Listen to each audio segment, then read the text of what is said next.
நேற்று பறித்த சீத்தாப்பழம் நேற்று நைட்டே வந்து பழுத்துருச்சு. அதை வந்து பசங்களுக்கு 2 பேத்துக்கும் பாதியாக பிரித்து கொடுத்துட்டேன். அப்புறம் நம்ம வீட்டில் இருக்க டேபிள் ரோஸ் வந்து டெய்லி பூ வைக்கும். அதில் பாருங்களேன், இந்த கலர் சூப்பராக இருக்குல்ல. ஏதோ மிக்ஸ் ஆன மாதிரி ஒரு குட்டியாக தான் இருக்குது பூ, ஆனால் ரொம்ப அழகாக இருக்குது.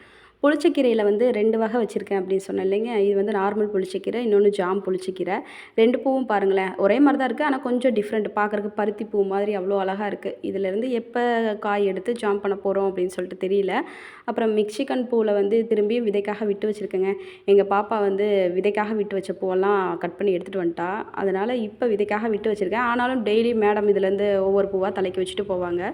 ரொம்ப நாளாக வாழ்வியல் அப்படிங்கிற யூடியூப் சேனல்லேருந்து அந்த அண்ணன் சிவப்பு அகத்தி கேட்டுகிட்டே இருந்தார். நானும் ரொம்ப நாளாக நிறைய இடத்துல பார்த்தேன், பூவாக தான் இருக்குது, ஆனால் காய் எங்கேயுமே இல்லை. அப்புறம் நேற்று தான் ஒரு 2 காய் கிடச்சிது.